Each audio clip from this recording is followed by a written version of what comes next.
Hello, I'm Brian Callanan. Why is the city taking revenue from red light cameras and putting that in the general fund? Where is the City Council making changes with its approach to homelessness? And does Seattle's new contract with its police officers take a strong enough step towards reform? Councilmembers Rob Johnson and Sally Bagshaw answer these questions and the ones you're sending in too, next on Council Edition. The delay of MHA is having a real impact on our ability to ask developers to pay their fair share. We need to fund those because we don't want 217 people out on the street. 217 more people out on the street. All that and more coming up next on City Inside Out, Council Edition.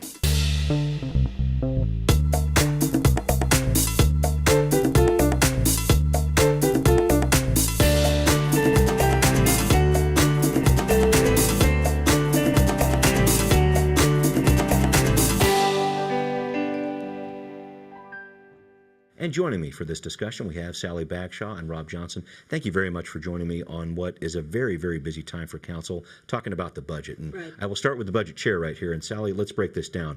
We're taping this just before your final vote to approve the budget. There's one piece of this, your proposal to take some excess red light camera funding, take that away from school safety projects, put it toward the general fund. I know a lot of advocates say we need to put this towards school safety, et cetera. Your response to that, please. Well, we haven't changed the mayor's budget on school safety at all. The red light camera and the school safety funds are frankly two separate things. And with the red light camera coming from the schools, all of that is going to the projects that have already been identified, so nothing is being cut there. Okay. But what we are able to do, because there was more fines generated, unfortunately, more people speeding or more people going through the red light cameras themselves, we actually have more money that we could put in the general fund. So we've used that around human services. We had to make some decisions, and that was the priority this year. That phrase, more money, is not one that I've heard a lot during this budget season. Tell me about that. This is a different discussion you're having this year as opposed to last. Right. Well, we have actually about $1.3 billion in the general fund, but this year we didn't have a lot of excess. We didn't have monies that we could point to and say we're going to take it from one pot and put it in the other. So much of what we've done has had to be reprioritized, which we have. Last year, you remember that we were debating about the head tax. This time, that's not on the table. So we had to use the revenues that we have. Our balanced budget is now something that will be voted on Monday. And I think we've done a respectable job of recognizing what our priorities are so people will be safe. We have more investment in human services. And I'm actually fairly pleased that we've identified areas, and we'll talk more about this as this goes, but human services and focusing on kinds of things that we can actually take action on this year. That was my priority. Great. Rob, I want you to weigh in, if you could, please, on this red light camera situation. I know you're a dad. You've got some kids that are going to school. Let me know about your thoughts on this. Yeah, so we've got 3 in public schools, and they take the school bus to school, but they've got a lot of friends who walk in and bike to their elementary school, and so school safety is important to me. We have 2 different funds that we raise money from and put towards safe routes to school programs. One is fines that are generated from folks that are speeding in school zones, and another are folks who run those red light traffic camera sections. The first pot of money, we spend 100% of those resources in school safety. So if you're caught speeding in a school zone, we put those dollars right back into school safety projects. But if you run a red light camera, we put 20% of those dollars back into school safety projects. Just so happens, as Councilmember Bagshaw put it, we've had about $2 million more than we expected in both of those pots of money. So instead of spending the $2 million that we were going to get in red light camera funds on school safety projects, we're just spending all the school zone money on school zone projects. And we were able to divert those $2 million to other priorities. I think for us as a city, it's a balancing act. We are still making a lot of investments in safe routes to school programs, which is necessary for a lot of folks, but we also have to balance that against other important priorities. I just want to go back to this issue, though, of trying to penalize people for doing the wrong thing, going through red lights. And if too many people are doing it, shouldn't we try to penalize them more or break down on that or invest more? What do you think about that? Yeah, I think that there's an important nexus argument there that we've talked about in this context, but then also in the sugar-sweetened beverage tax. Part of this is a function of us as government wanting to be conservative with the revenues that we think we want to come in. And That's the case both for red light cameras and for sugar sweetened beverages. Yeah. And then secondly, we're a growing city, so we've got more folks that are trying to get places. We've got more folks that are consuming things. We need to take into account that as part of our assumptions too. These behavioral changes also take time. Yeah. So just because we introduce something doesn't mean that everybody does it right away. Yeah. So we expect those to diminish over time as well. They're not diminishing as quickly as we had expected. Yeah. It means that we've got a little more money to spend, but we still expect those things to continue to go down. Thank you very much for that. Sally, I want to shift to the city's homeless response. Right. You had talked about this a little bit earlier. So the council repealed that employee head tax earlier this year. That new revenue is not there. And I know the hope is for a regional response to this issue. I'm wondering, what are the steps that are being taken to make that happen? Here's a question tweeted in from Matt, and thanks a lot for sending this in, Matt. The homelessness emergency has now lasted more than 1,000 days. When do you think the city can declare the emergency is over? And do you think that will happen next year? He's putting the time frame on it, but I want to talk about this regional response and just the homeless emergency that we're still in. So it's really sad that it just takes so much time, that we are in a growing community with a lot more people who are finding themselves out of homes. And as we see all the time, we need a whole lot more housing, not just for very low income, but from over 50% AMI and beyond. And I would love to be able to say it's going to take time and things are going to get better. I think unless we have a massive regional investment, and I mean massive like what San Francisco or what Los Angeles has done with their Proposition Triple H, we're going to continue just to take little incremental steps. Now, good news today that the mayor has announced that more housing is going to be built. It's underway. We've got $100 million that will be leveraged, and we will see that. But it's really expensive to build like permanent supportive housing. Average numbers, we're talking about $30 million to build a facility with 100 family beds. Right. So we know that it has to be leveraged. And I know that Councilmember Johnson may want to talk about MHA here in the future. Sure. But I think that we really need to be focusing on this regional approach where every city has to take a proportional share. And if you just want to do it population or otherwise. But, you know, many other cities are not willing to raise taxes. We seem to be willing to raise taxes to improve the quality of life here in the city. But we can't do it alone. And we know that the numbers are amazing about how many units we need. One study, Eco Northwest, said we've underbuilt by 175,000 units across 3 counties.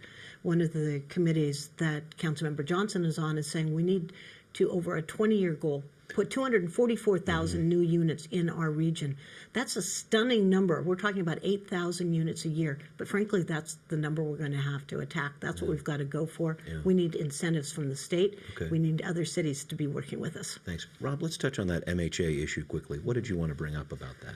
Councilmember Bagshaw is right. The regional goal that we have is significant. We think as a county, just in King County, we need to triple the production of affordable housing that we are constructing every year to get to that goal of 250,000 units by 2040. That means we need to build 9,000 units of housing every year in King County.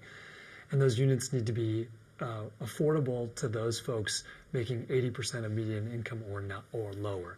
It means that they need to be income restricted affordable housing units, and that is expensive for us to do.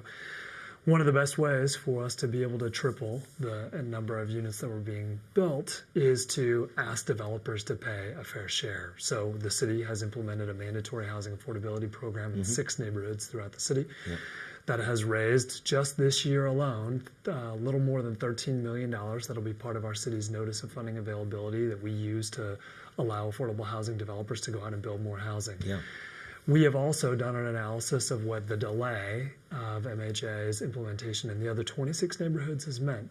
1-year delay, which was funded by about $200,000 in resources from neighborhoods that are concerned about the construction of affordable housing, has resulted in a loss of almost $90 million of affordable housing for us.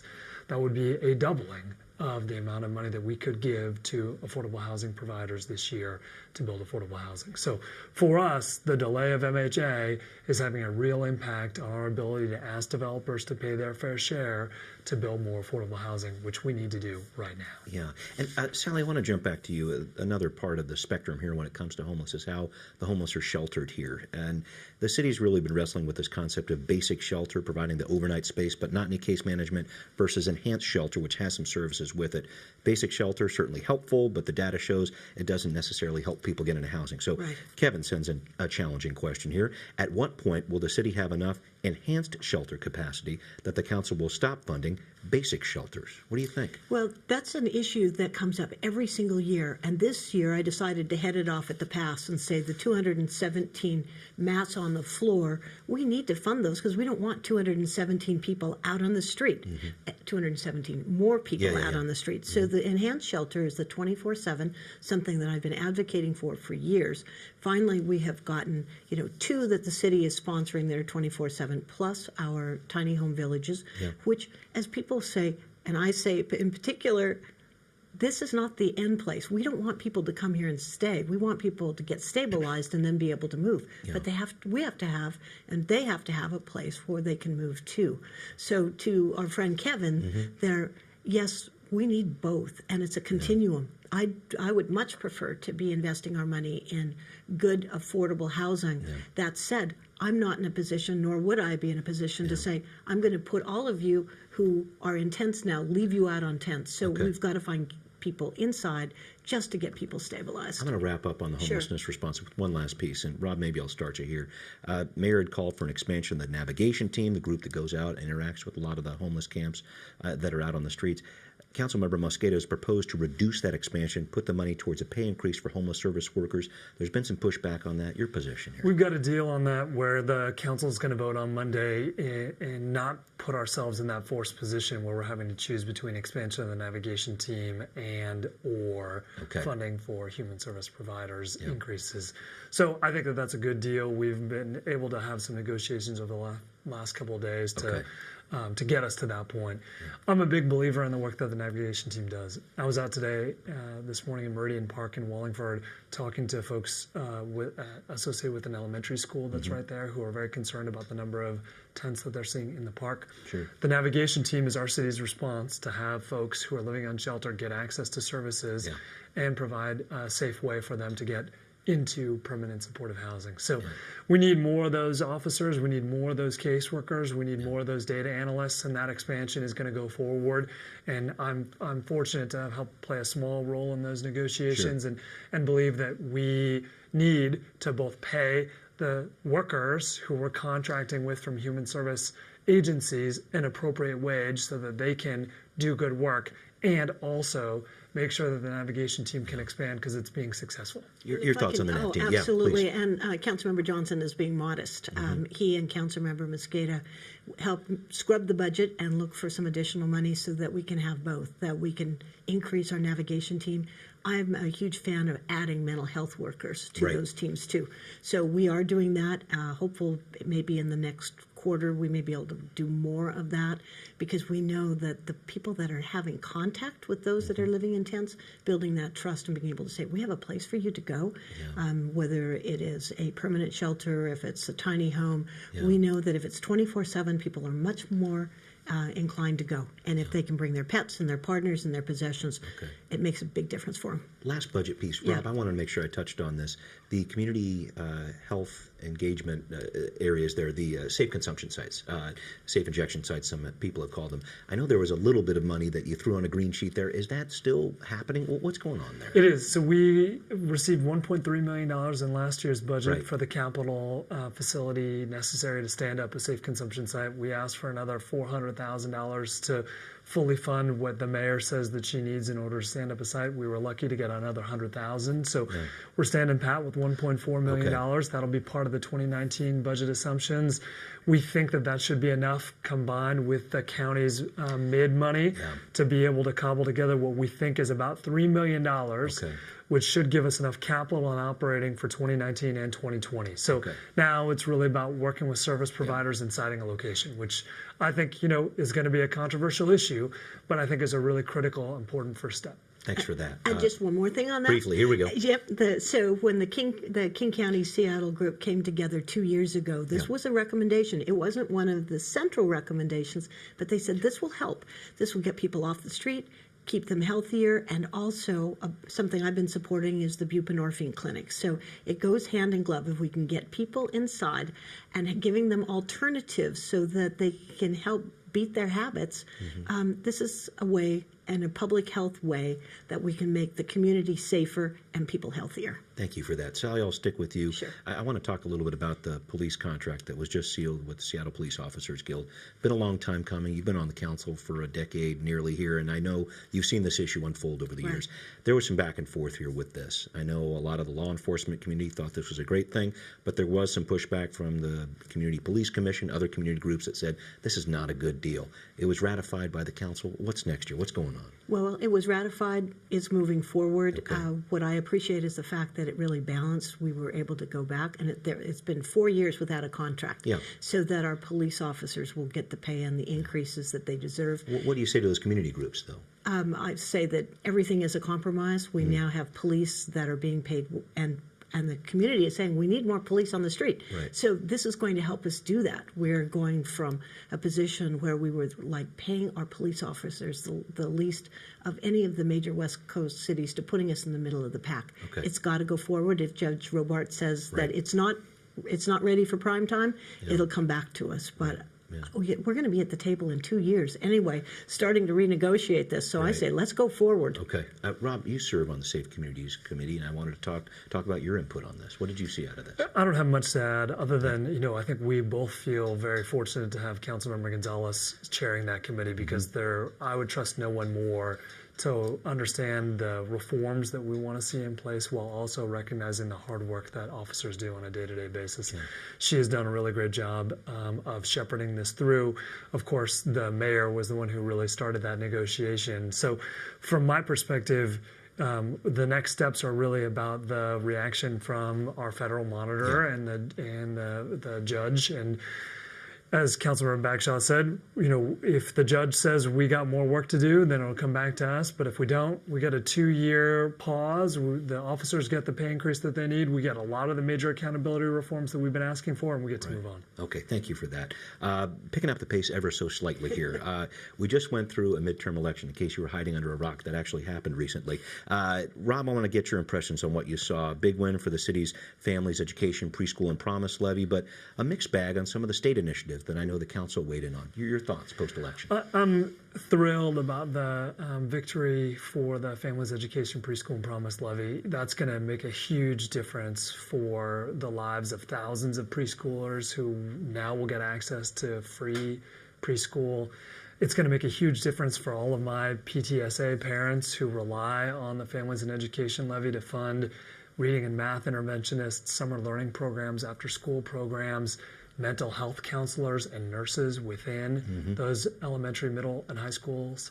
And then, of course, the mayor's big proposal around the Promise program is going to give several hundred kids a year a chance to attend one of our Seattle community colleges. So I think that this is a huge victory for us.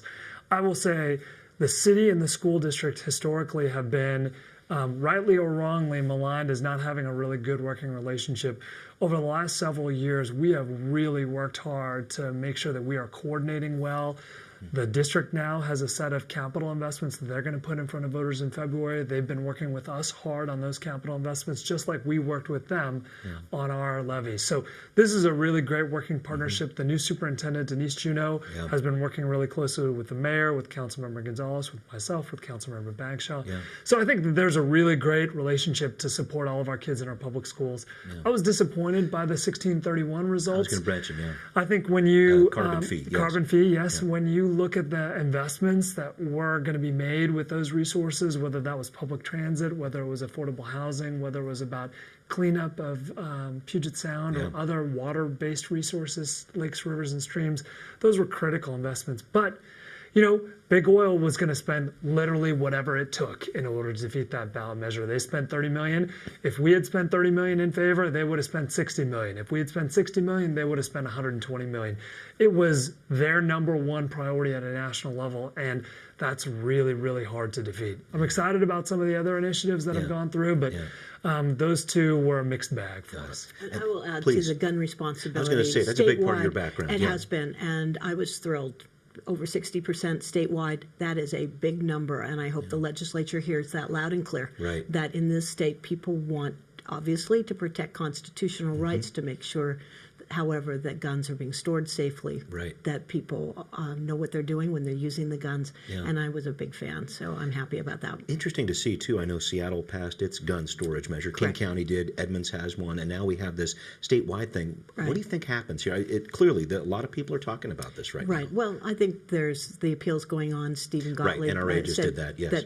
but they're going to appeal everything that we do, Mm-hmm. and I think this is going to be up to the courts to be able to say, look, the people are speaking to, not just a small group. Okay. All right. Thank you very much for that. I'm going to move on to KeyArena, if I may. Oh, yes. There's a big vote coming up, start of December, from the National Hockey League Board of Governors. I see smiles on faces here. All signs are pointing to having an NHL team within a Right. couple of years.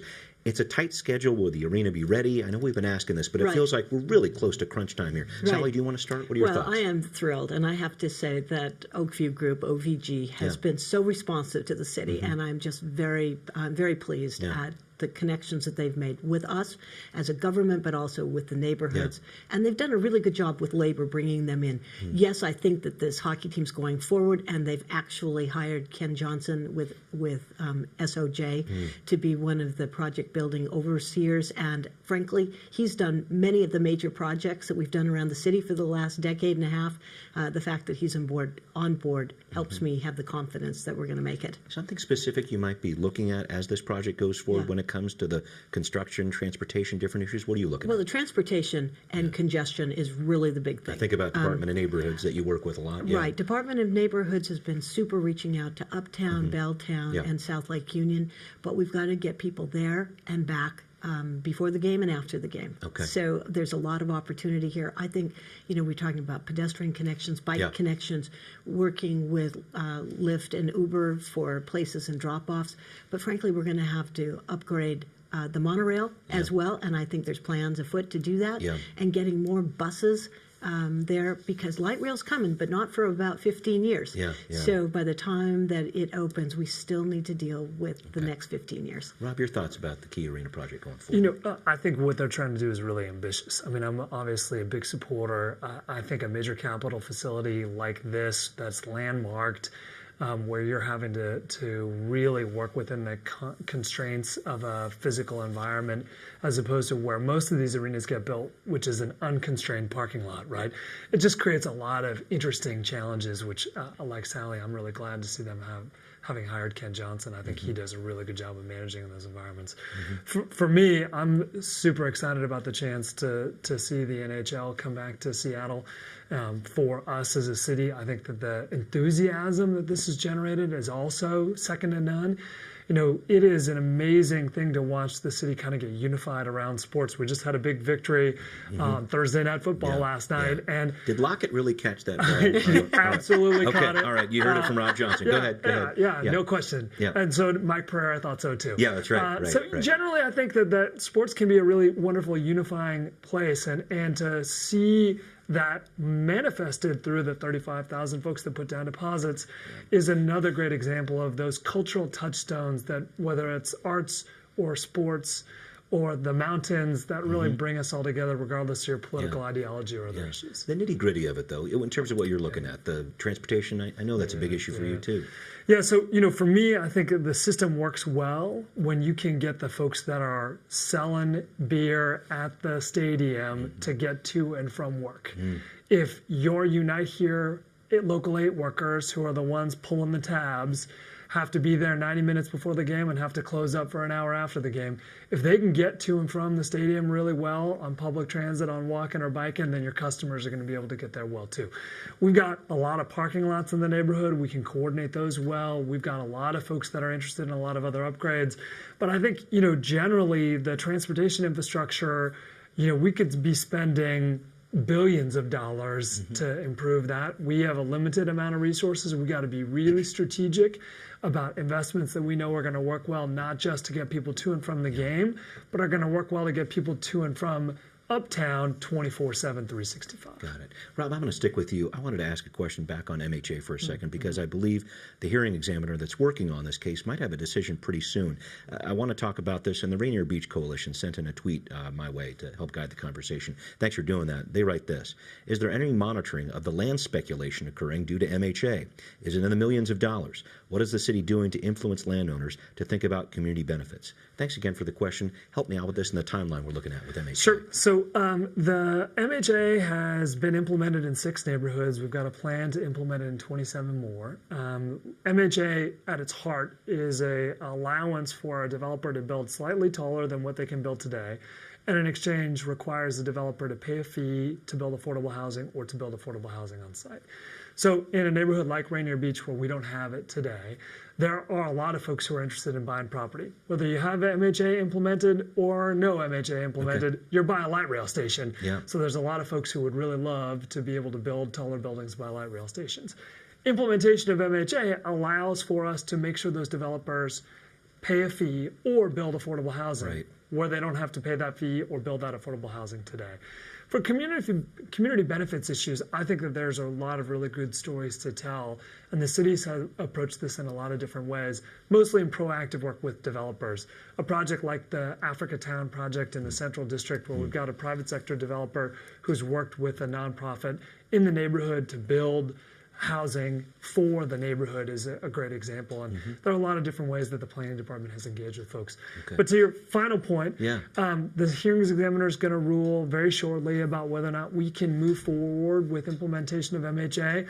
We're all on pins and needles, and I'm very hopeful that we do have the chance to go out and implement it, because we know that it is an important strategy to reduce displacement in neighborhoods like Rainier Beach when we can ask developers to build affordable housing on site. Thank you very much for that. Sally, can I make a brief point with you? There was an interesting proposal you brought up with Councilmember Juarez, a recent meeting. It's kind of back to the whole fabric of the community here, talking about public art installations, making sure they're culturally appropriate. She was talking about totem poles, some other things. What do you hope to accomplish here? What's going on? There's a bigger discussion here. Right. Well, it's very interesting to me. With Councilmember Juarez on the council, she has raised issues that have really never been discussed before, and she's focused on natives here in Seattle, and there's different tribes, and there's some things that we have that are pretty offensive, and I'm trying to find out to whom are they offensive, and can we agree on some things, and can we make some changes.